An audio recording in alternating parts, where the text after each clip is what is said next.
El capítulo 2 de Consejos y Máximas de Schopenhauer se titula Nuestra relación con nosotros mismos. Ocupa alrededor de un tercio del libro y comienza con la sección 4. Schopenhauer escribe: el albañil empleado en la construcción de una casa puede ignorar por completo el diseño general, o al menos no tenerlo constantemente presente. Lo mismo ocurre con el hombre. Al atravesar los días y horas de su vida, piensa muy poco en su carácter como un todo. No siempre somos conscientes ni estamos pensando en la trayectoria general de nuestra vida cuando estamos ocupados en los asuntos cotidianos. Solo cuando estamos especialmente filosóficos o reflexivos dirigimos nuestra atención a lo que somos y a lo que nos estamos convirtiendo, con una mirada deliberada. El pesimista alemán continúa: si hay algún mérito e importancia en la carrera de un hombre, si se prepara cuidadosamente para alguna labor especial, tanto más necesario y aconsejable es que vuelva su atención algunas veces hacia su plan, es decir, hacia un boceto en miniatura de sus líneas generales.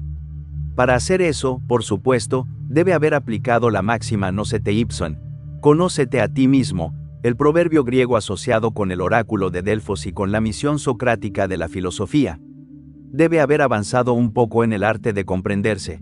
Debe saber cuál es su verdadero y principal objetivo en la vida, qué es lo que más desea para ser feliz, y luego, después de eso, qué ocupa el segundo y tercer lugar en sus pensamientos. Debe descubrir cuál es, en general, su verdadera vocación, el papel que le toca desempeñar, su relación general con el mundo. Si traza para sí mismo un trabajo importante bajo grandes lineamientos, una mirada a este plan en miniatura de su vida será lo que más lo estimule y eleve. Lo motivará a la acción y lo mantendrá alejado de los caminos falsos. Schopenhauer parece decir que tener en mente una especie de visión miniaturizada de lo que será tu futuro, lo que podríamos llamar una misión o un plan, será vital para mantenerte enfocado, especialmente si crees que tienes una gran obra por realizar. Tal como continúa, así como el viajero, al alcanzar una altura, obtiene una visión conectada del camino que ha tomado, con sus muchos giros y vueltas, así también solo cuando hemos completado un periodo de nuestra vida, o cuando nos acercamos al final de ella, reconocemos la verdadera conexión entre todas nuestras acciones. Solo entonces vemos la precisa cadena de causa y efecto y el valor exacto de todos nuestros esfuerzos. Porque mientras estamos realmente ocupados en la obra de vivir, actuamos siempre de acuerdo con la naturaleza de nuestro carácter, bajo la influencia de motivos y dentro de los límites de nuestra capacidad, en una palabra, de principio a fin, bajo una ley de necesidad. En cada momento hacemos únicamente lo que nos parece correcto y apropiado. Solo después, cuando miramos hacia atrás al curso total de nuestra vida y a su resultado general, vemos el porqué y el para qué de todo. Esto es importante porque nos recuerda que, al tomar decisiones día a día, actuamos bajo un peso considerable de necesidad, principalmente, la necesidad de nuestro propio carácter. Si soy un cobarde, juzgaré las cosas como un cobarde y decidiré como un cobarde, dentro de un margen muy estrecho de elecciones.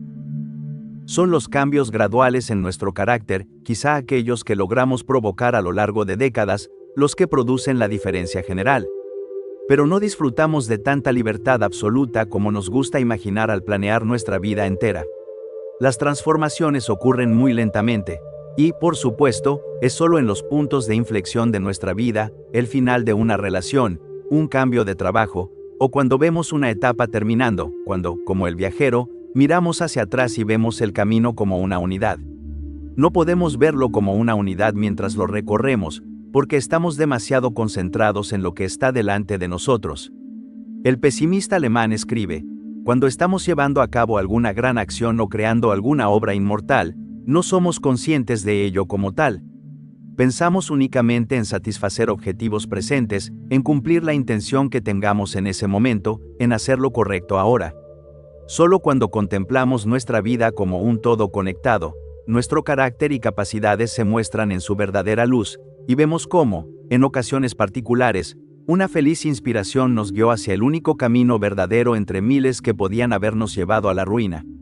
Fue nuestro genio quien nos guió, una fuerza sentida tanto en los asuntos del intelecto como en los del mundo, y que opera por medio de sus efectos, y lo mismo ocurre en lo referente al mal y al desastre. Al realizar una creación importante, pensemos en Miguel Ángel pintando la Capilla Sixtina, él no piensa en la grandeza del conjunto, sino en lograr que ese brazo concreto quede perfecto, o que ese pequeño detalle esté bien. Eso es lo que ocupa su atención. Solo nosotros, o él mismo al final de su vida, vemos la unidad, la intención, la grandeza del conjunto. También es entonces cuando nos damos cuenta del espíritu o genio que parece animar nuestra personalidad, aquello que nos condujo a las decisiones correctas, o a veces incorrectas. Sin embargo, pregúntate lo siguiente: ¿por qué es que, a pesar de todos los espejos del mundo, ninguna persona sabe realmente cómo se ve? Un hombre puede recordar el rostro de su amigo, pero no el suyo propio. Aquí, entonces, hay una dificultad inicial para aplicar el principio de «conócete a ti mismo». Esto se explica, en parte, porque es físicamente imposible para un hombre verse en el espejo excepto con el rostro directamente hacia él, y perfectamente inmóvil, donde la expresión de los ojos, que cuenta tanto y realmente da todo el carácter al rostro, se pierde en gran medida. Pero junto con esta imposibilidad física, me parece que existe una imposibilidad ética de naturaleza análoga que produce el mismo efecto. Un hombre no puede mirar su propio reflejo como si la persona presentada allí fuera un extraño para él. En última instancia, una visión objetiva significa un sentimiento profundamente arraigado, por parte del individuo como ser moral, de que aquello que está contemplando no es él mismo. Y a menos que pueda adoptar este punto de vista, no verá las cosas tal como realmente son, con sus defectos reales, tal como son exactamente. Voy a hacer una pausa en mitad de esta observación porque creo que Schopenhauer nos da algo muy profundo aquí para pensar.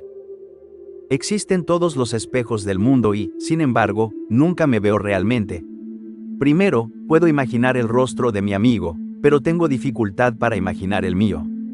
También está la metáfora física, solo me veo de frente, inmóvil, no me veo desde el lado, en movimiento.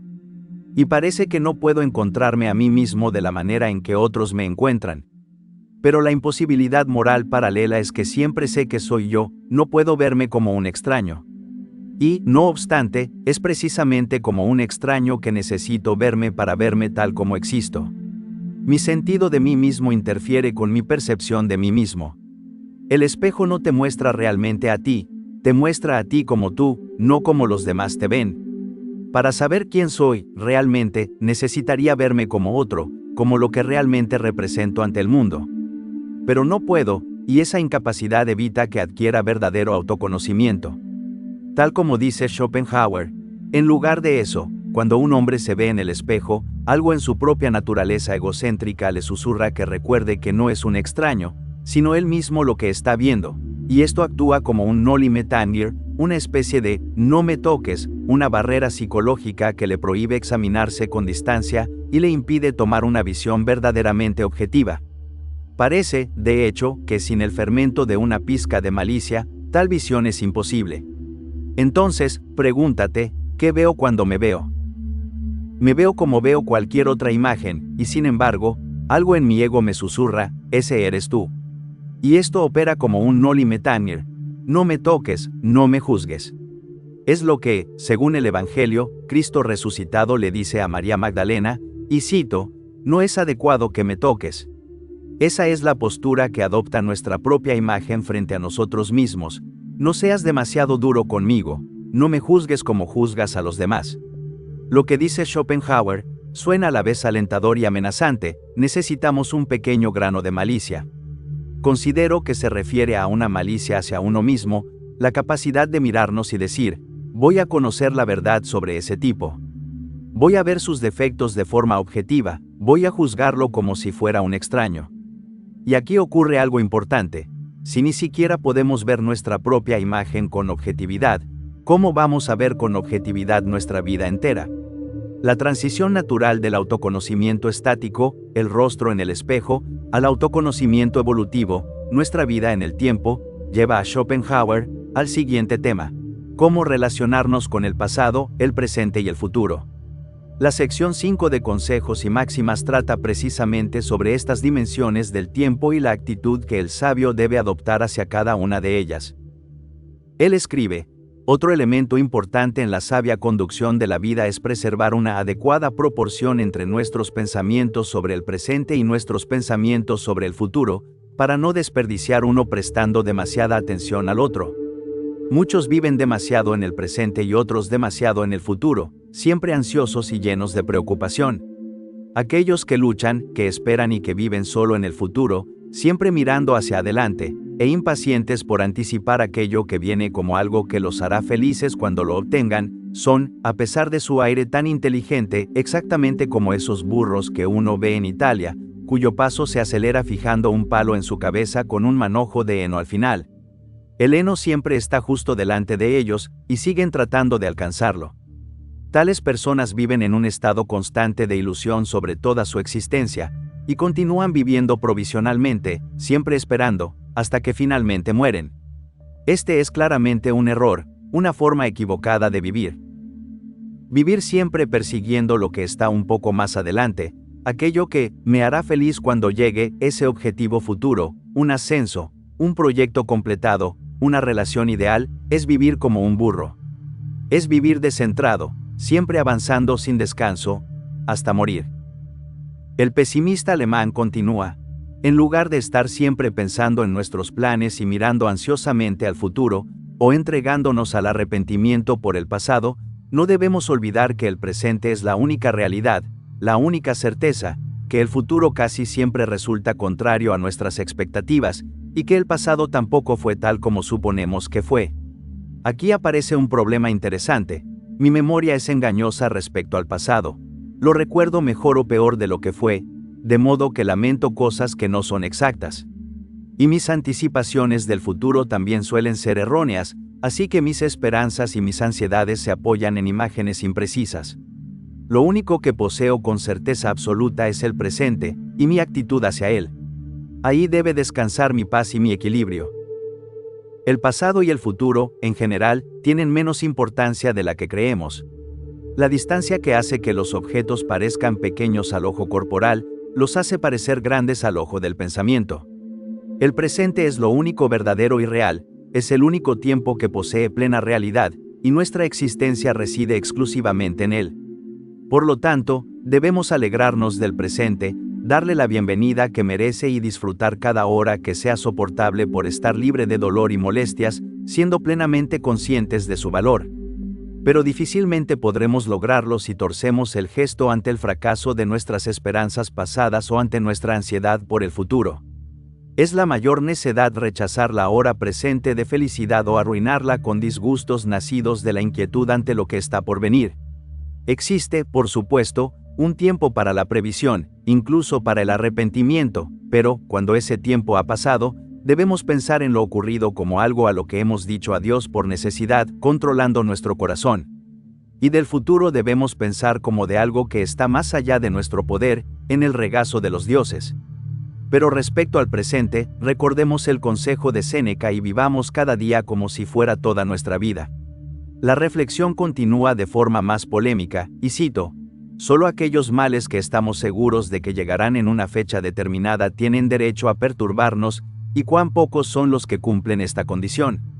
Pues los males son de dos tipos, o bien son posibles, a lo sumo probables, o bien son inevitables, y aun en el caso de los males inevitables, el momento en que ocurrirán es incierto.